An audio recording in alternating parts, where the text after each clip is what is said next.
ಒಲವು ಮೂಡದಿರಲು ಮನವು ಅರಳದು. ಅಧ್ಯಾಯ 157. ಎಲ್ಲರೂ ಮಧ್ಯಾಹ್ನ 1 ಗಂಟೆ ಅಷ್ಟರಲ್ಲಿ ಏರ್ಪೋರ್ಟ್ ತಲುಪಿದ್ರು.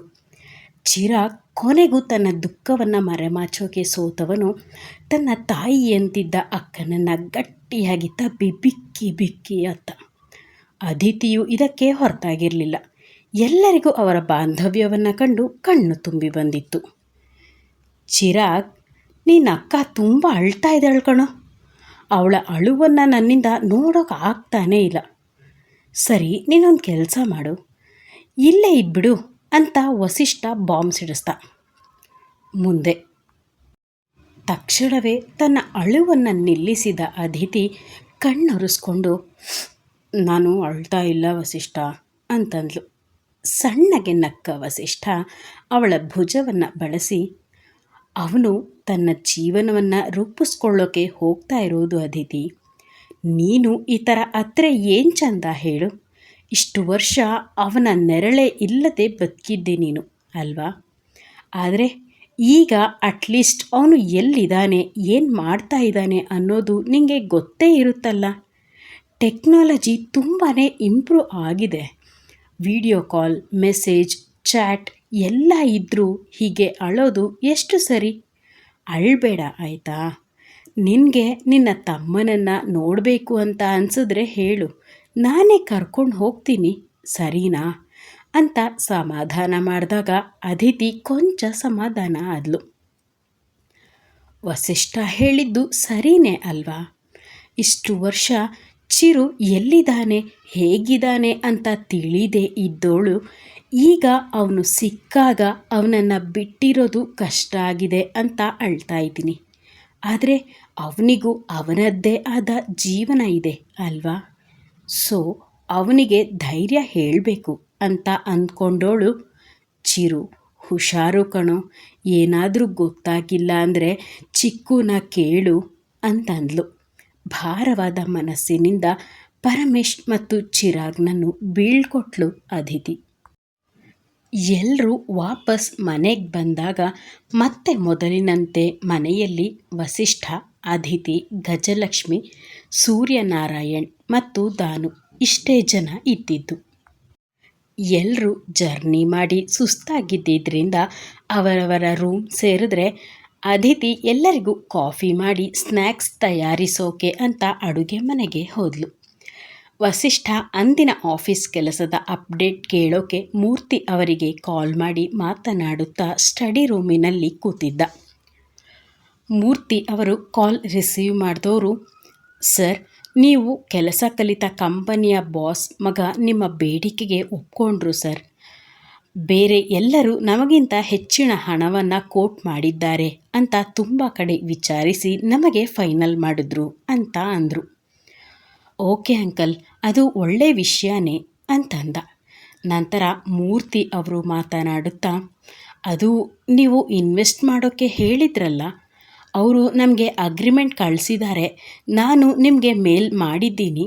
ನಿಮ್ಮ ಸಹಿ ಆಗಿ ಅದನ್ನು ಅವರಿಗೆ ಕಳುಹಿಸಿದ ತಕ್ಷಣ ಅವರ ತಂಗಿಯ ಕೈಯಲ್ಲೇ ಚೆಕ್ ಕಳುಹಿಸಿ ಕೊಡ್ತಾರಂತೆ ಅಂತ ಅಂದರು ಮೂರ್ತಿ. ವಸಿಷ್ಠ ಹಣೆ ನೀವಿಕೊಂಡೋನು, ಈ ಹುಡುಗಿ ವಿಚಾರವನ್ನು ನಾನು ಮರ್ತೇ ಬಿಟ್ಟಿದ್ದೀನಲ್ಲ ಅಂತ ಅಂದ್ಕೊಂಡು, ಓಕೆ, ಹಾಗಾದರೆ ನಾನು ಈಗಲೇ ಅಗ್ರಿಮೆಂಟ್ನ ಓದಿ ಸೈನ್ ಮಾಡಿ ಕಳಿಸ್ತೀನಿ. ಆದರೆ ಅವರ ತಂಗಿ ಬಂದಾಗ ನೀವೇ ಒಮ್ಮೆ ಬೇರೆ ಕಡೆ ಉಳಿತಾರಾ ಅಂತ ಕೇಳಿ ನೋಡಿ ಅಂಕಲ್. ಅವಳನ್ನು ನನ್ನ ಮನೆಗೆ ಕರ್ಕೊಂಡು ಬರೋಕ್ಕೆ ನನ್ನ ಮನಸ್ಸು ಯಾಕೋ ಒಪ್ತಿಲ್ಲ ಅಂತ ಅಂದ ವಸಿಷ್ಠ. ಆಯಿತು ವಸಿಷ್ಠ, ನಾನು ಟ್ರೈ ಮಾಡ್ತೀನಿ, ಮಾತಾಡಿ. ಒಪ್ಕೊಂಡ್ರೆ ನಮ್ಮದೇ ಕಂಪನಿಯ ಅಂಡರ್ನಲ್ಲಿ ಬರುವ ಯಾವುದಾದ್ರೂ ಅಪಾರ್ಟ್ಮೆಂಟ್ನ ಒಂದು ಮನೆಯನ್ನು ಕೊಟ್ಟರೆ ಆಯಿತು. ಇಲ್ಲದೇ ಇದ್ದರೆ ವಿಧಿ ಇಲ್ಲದೆ ನಿಮ್ಮ ಮನೆಗೆ ಕರ್ಕೊಂಡು ಹೋಗಬೇಕು ಅಂತ ಅಂದರು ಮೂರ್ತಿ. ಸರಿ ಅಂಕಲ್ ಅಂತ ಕಾಲ್ ಕಟ್ ಮಾಡಿದವನು, ಅಷ್ಟು ದೊಡ್ಡ ಕಂಪನಿ ಅವರದ್ದೇ ಇರಬೇಕಾದ್ರೆ ನಮ್ಮ ಕಂಪ್ನಿಯಲ್ಲಿ ಬಂದು ಕೆಲಸ ಮಾಡುವಂಥ ರಿಸ್ಕ್ ಯಾಕೆ ಈ ಹುಡುಗಿಗೆ? ಏನಾದರೂ ಮಸ್ಲತ್ ಮಾಡಿದ್ರೆ ಮೊದಲು ಅವಳಿಗೆ ಇಲ್ಲಿಂದ ಗೇಟ್ ಪಾಸ್ ಕೊಡೋದೆ ಅಂತ ಯೋಚಿಸುತ್ತಾ ತನ್ನ ರೂಮಿನ ಬಾಲ್ಕನಿಗೆ ಬಂದು ಖಾಲಿ ಆಕಾಶ ನೋಡುತ್ತಾ ನಿಂತಿದ್ದ ವಸಿಷ್ಠ.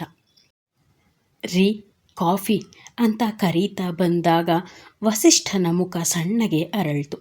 ಯಾಕಂದರೆ ಅವನ ಮೂಗಿಗೆ ಪಕೋಡಾದ ಘಮ ಬಡಿಯಿತ್ತು.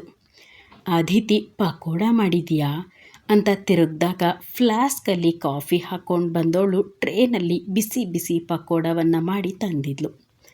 ಬಾಲ್ಕನಿಗೆ ಬಂದವಳು ಅಲ್ಲೇ ಇದ್ದ ಟೇಬಲ್ ಮೇಲೆ ಟ್ರೇ ಇಟ್ಟವಳು, ಬನ್ನಿ ಬಿಸಿ ಬಿಸಿ ಪಕೋಡ ತಿಂದು ಕಾಫಿ ಕುಡಿದು ನಿಮ್ಮ ತಲೆಯ ಭಾರವನ್ನೆಲ್ಲ ಕಡಿಮೆ ಮಾಡಿಕೊಳ್ಳಿ ಅಂತ ಅಂದ್ಲು.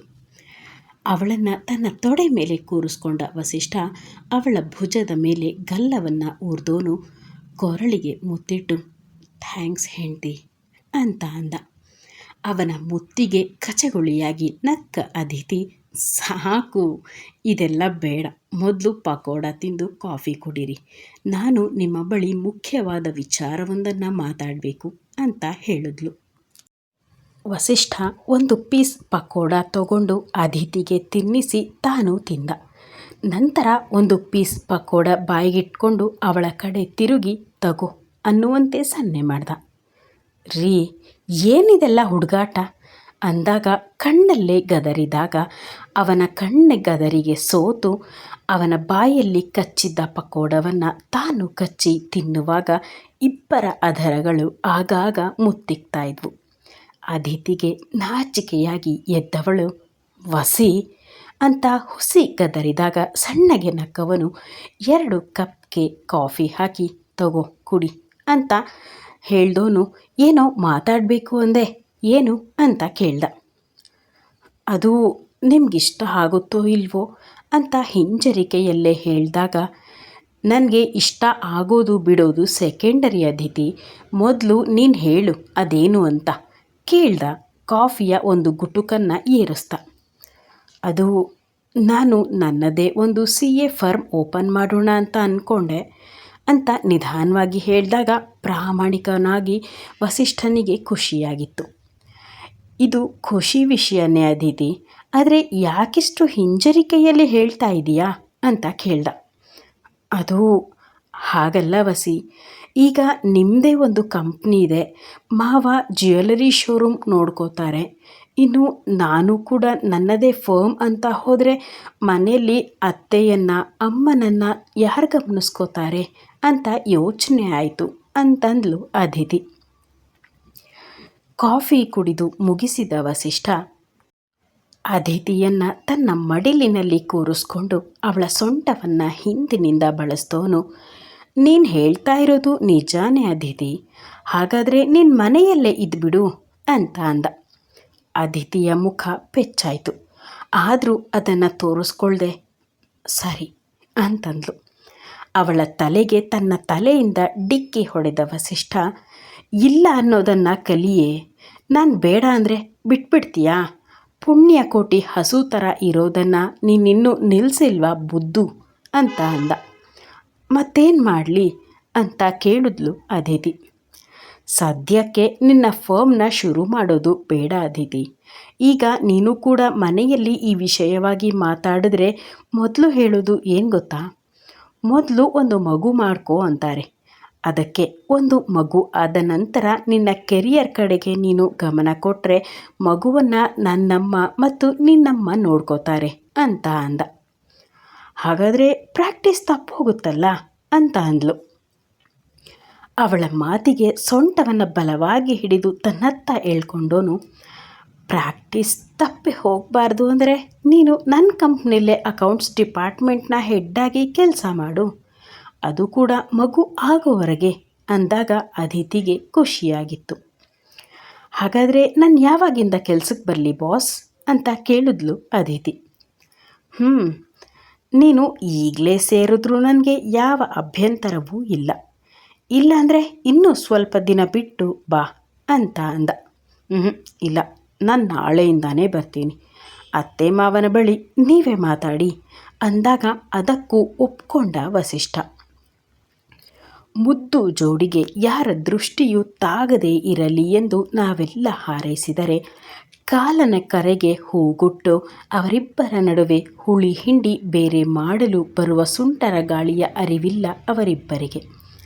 ಆದರೆ ನೀವ್ಯಾರೂ ಬೇಸರ ಮಾಡ್ಕೋಬೇಡಿ, ಯಾರು ಏನೇ ಹುಳಿ ಹಿಂಡಿದರೂ ಇಬ್ಬರನ್ನು ದೂರ ಮಾಡೋದಿಲ್ಲ, ಆಯಿತಾ?